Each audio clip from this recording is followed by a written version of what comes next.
I'm just so proud to be here. It's a pleasure to be here this morning and welcome you all to my second home. This is a very, very close-knit family. We welcome you to it. We are very, very jealous of our reputation, of our service, of our performance.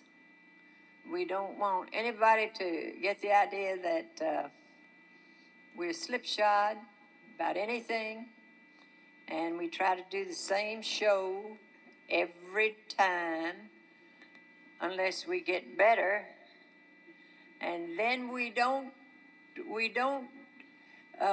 forget the fact that everybody paid their money to come in, so they deserve the very best we can give to them.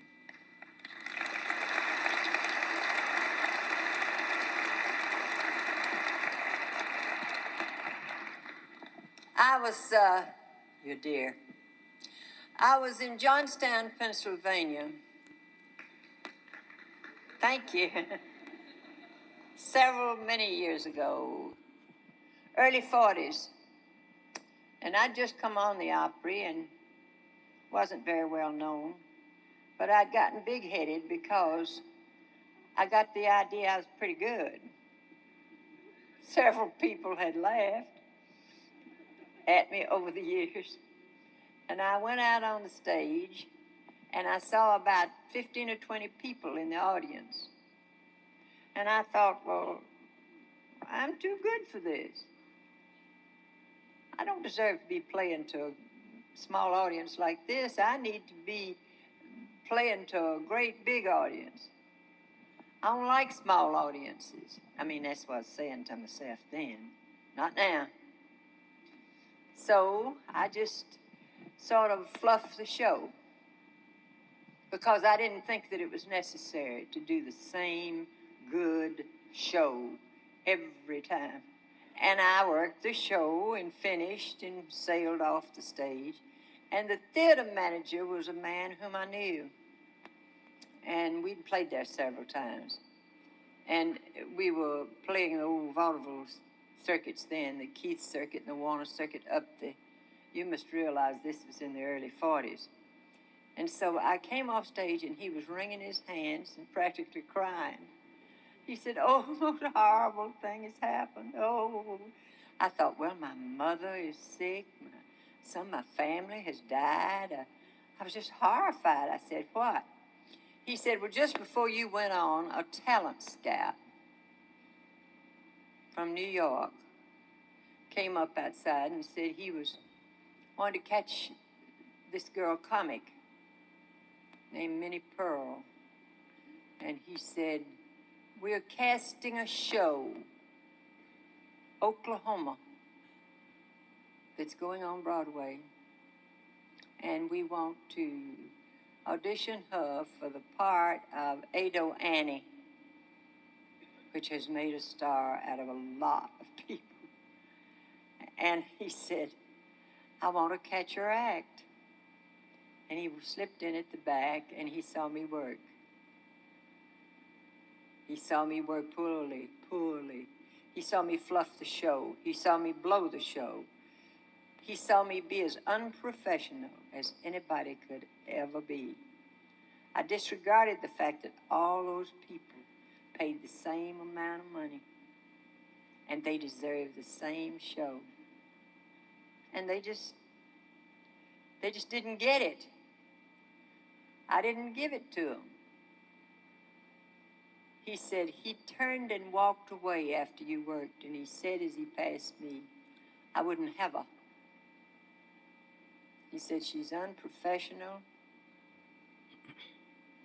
She doesn't have the slightest idea about how to conduct herself as a performer. Now, you think that didn't kill me? Because, see, at that point, I was so young, and I was so new at comedy, I wasn't even sure I wanted to stay in comedy. I hadn't gotten hooked on the Grand Ole Opry, really. I hadn't gotten hooked on comedy. And that would have been my chance to get out, get on Broadway, get my name up in lights. And I threw it away because I didn't do the same good job every time I worked. And you know what had happened? What had happened inside me during that length of time that I talked to that theater manager? I said to myself, I'll never throw another show. And I've never thrown one. I belong here at Opryland, one of the most exciting places in the world to work. It doesn't make any difference if you're 18 or 80. It's an exciting place to work. I work all the matinees. Every Tuesday, Thursday, Saturday, and most of the Sundays, plus the show on Friday night, and a lot of times on Saturday night, you'll find me here. Because I love it. And you say, well, when are you going to retire? And I say, when I get old.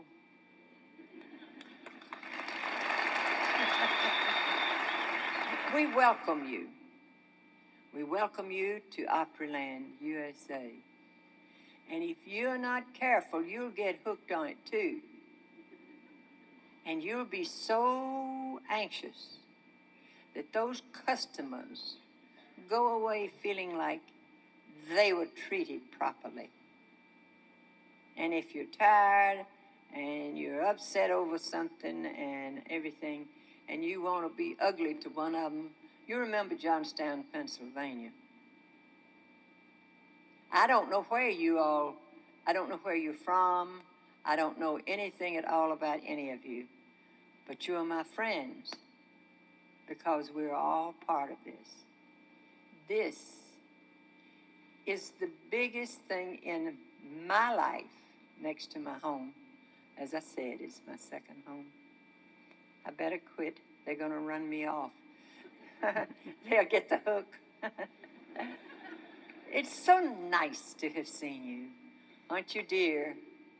I wish I were your age and know what I know.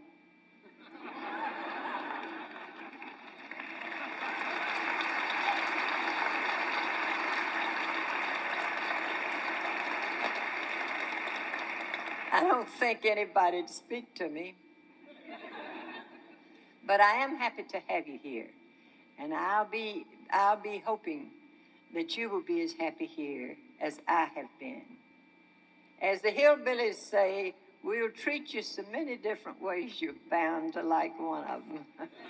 Thank you, and God bless.